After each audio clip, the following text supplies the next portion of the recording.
There is a kind of person who walks this world wrapped not in armor, but in openness, a sensitive soul, delicate not because they are weak, but because they feel deeply, and it is often these very souls who break not with thunder, but with silence.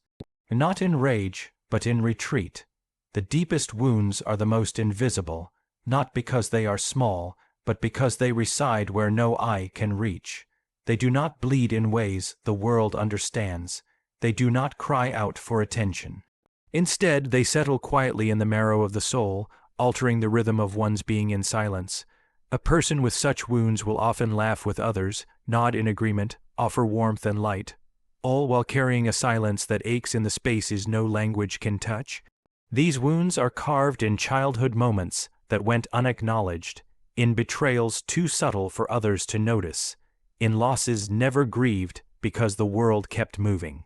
They take the form of self-doubt that whispers even in success, of anxiety wrapped in a smile, of kindness given from a place of depletion, and the world, blind to their depth, may mistake strength for health, composure for peace.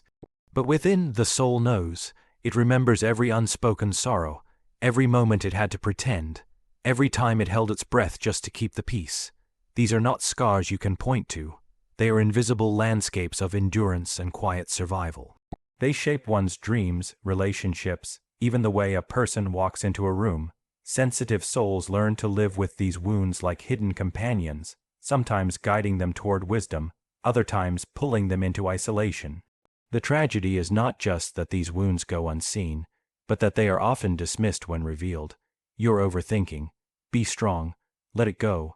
But how does one let go of something that lives inside them like a second heartbeat?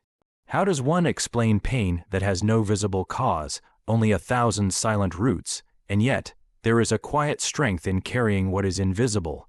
It's the strength of those who keep showing up, who hold space for others even when no one holds space for them, who understand pain so intimately that they would never inflict it on another. The invisible wounds do not make them weak. They make them profoundly human. So the next time someone tells you they're fine, look a little deeper.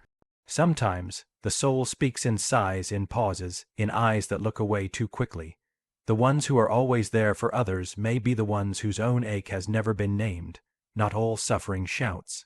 Some simply waits, for understanding, for recognition, for the kind of love that can see what the world never learned to look for. What they hold is sacred, not because they are secretive, but because they instinctively understand the weight of what they carry. Sensitive souls often keep their deepest truths tucked away, not out of mistrust, but out of reverence. In a world that demands constant disclosure, they choose silence not to manipulate, but to preserve something pure from the noise of superficial understanding. They know that some emotions, once spoken too soon or to the wrong ear, lose their essence. Some truths are too tender to survive careless hands. They do not share easily, because what lives inside them is not casual. Their pain, their dreams, their love, it's not made for performance. It's layered, nuanced, full of meaning that can't be reduced to small talk. They feel everything in high definition, and so they protect their inner world the way one protects a sacred space. Not everyone deserves access. Not every presence is safe. To withhold, for them, is an act of sovereignty. It is knowing that depth cannot be rushed, that real connection must earn its way in. They want to be known, yes, but not scanned, not consumed. They long to be felt, not figured out, so they wait, they observe, they give in slow doses, not out of coldness, but because their heart is a temple, not a marketplace, and when they do open, it is a profound offering. To be trusted by a sensitive soul is to be granted something holy, because behind their reserved gaze, behind their thoughtful pauses, is a river of meaning, stories etched with emotion, beauty that was never meant for display.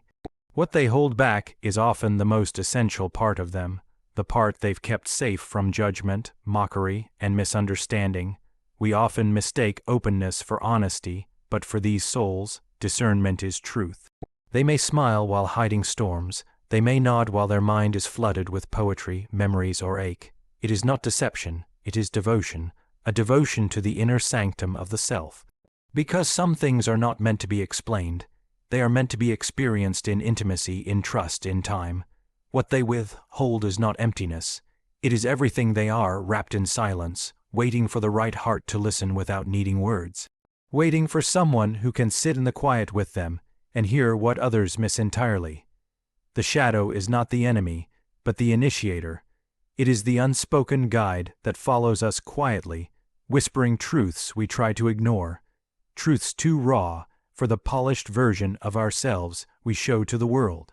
The shadow holds all that we have rejected, denied, or buried: our rage, our grief, our shame, our desire to be seen without the masks we learn to wear. And though we may treat it like a threat, it comes not to destroy us, but to awaken us. For the sensitive soul, the shadow is especially potent.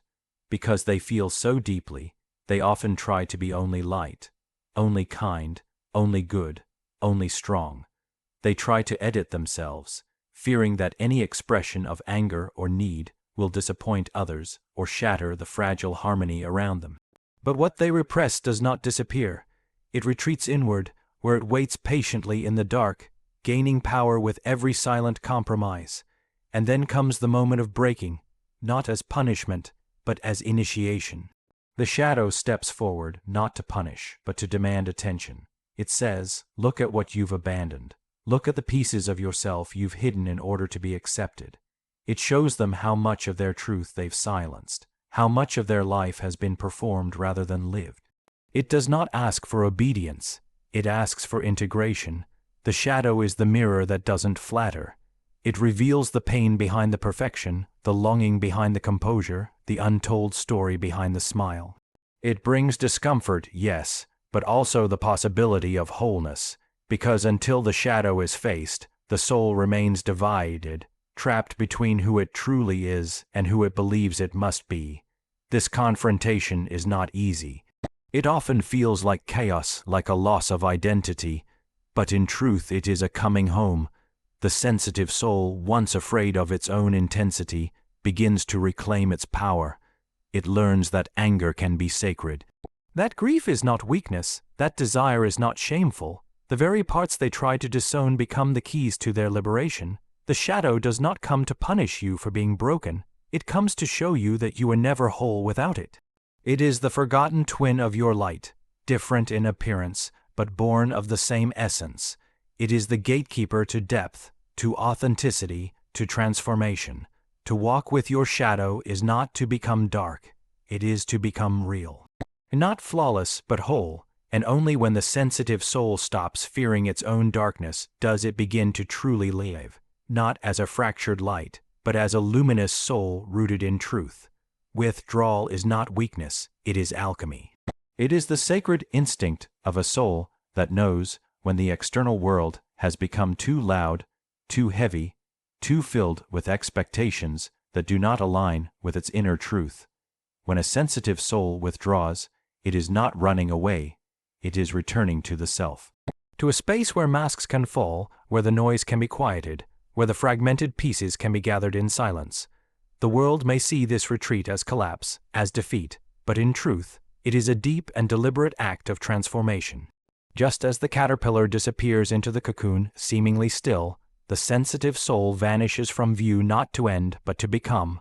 What appears as isolation is often a sacred labor. Within that silence, something is dissolving: false identities, outdated roles, wounded beliefs, and something new is beginning to stir beneath the surface. It is a process the ego cannot control, because this alchemy belongs to the soul. In a society that celebrates constant visibility and productivity, the one who retreats is often misunderstood. We are taught to perform healing, to announce our growth, to prove our worth by how busy or open we are. But the soul does not work on demand. It blooms in shadow, in stillness, in surrender. The sensitive soul knows this, even if it can't explain it. So it vanishes, it cancels plans, it avoids the spotlight. It turns inward, not to give up, but to remember something essential. Within withdrawal, the sensitive soul meets what the world rarely allows them to face: their own unmet needs, their own sacred rage, their forgotten joy, their true voice unfiltered by fear. They may cry without needing to explain, they may rest without needing to earn it, and slowly, They begin to hear the whispers of their own intuition, again guidance that was drowned out by the expectations of others. This is where the alchemy happens, not in performance, but in privacy, not in noise, but in deep quiet. The transformation is not always visible. There are no grand announcements, no clear milestones. But something inside is shifting. The soul is integrating, grieving, softening, strengthening. It is preparing to re-emerge not as a version that pleases others, but as something more whole, more true, more unshakable. So do not rush those who have withdrawn. Do not shame yourself if you feel the need to disappear. The cocoon is not a place of weakness. It is a place of becoming, and when the time is right, the soul will return to the world, not with answers, but with presence. Not with perfection, but with depth. Because the one who has dared to face their own silence comes back changed, wiser, quieter, more rooted in who they truly are. They are mirrors for the collective wound, not by choice, but by the nature of their being. Sensitive souls often feel things before others even notice there is something to feel. They walk into a room and absorb what is unspoken. They touch people's pain without needing to be told where it hides. And this sensitivity, though often misunderstood, is not weakness. It is resonance. They vibrate with the subtle frequencies of human suffering, joy, and contradiction. They carry what others unconsciously avoid. They bleed with wounds that are not entirely their own. Because of this, their personal pain is rarely just personal. It is archetypal. It taps into something ancient and shared, a sorrow that stretches across generations, cultures, and time. When they grieve not just for themselves, but for every silenced voice, every child never comforted, every soul that was never seen. Their heartbreak echoes with collective themes: abandonment, betrayal, longing for belonging, the desire to be loved for one's whole self. And even if they cannot name it, they carry it. It lives in their dreams, in their art, in the tremble of their voice when they try to explain what others don't seem to feel. Others may project onto them, seeing them as too much, too dramatic, too emotional. But in truth, they are simply attuned to what lies beneath the surface. They do not just process their own emotions. They metabolize the emotional residue of families, communities, and histories. In their presence, others feel things they didn't know they were avoiding. Sometimes they are loved for it. Often they are blamed, because when you hold up a mirror to what people have not yet faced, you may be mistaken for the problem, yet their gift remains. They are the ones who name the ache no one else has the words for. They are the ones who cry when others feel numb, who speak truth when silence would be more comfortable. And though they often feel alone, they are never truly separate. Their sensitivity connects them deeply to the whole. They remind us, through their quiet suffering, their tender honesty, their refusal to go numb, that we are not as divided as we seem. They are the unacknowledged healers, not through fixing others, but through embodying what the world denies. Their tears are sacred, their silence is a prayer, their weariness is a map of where healing is most needed. They are not broken, they are just carrying too much of what has gone unhealed in us all.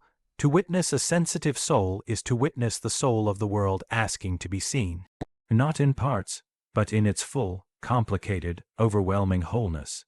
And in that reflection, if we are brave enough to look, we begin to remember what it means to feel fully, to love deeply, and to heal honestly,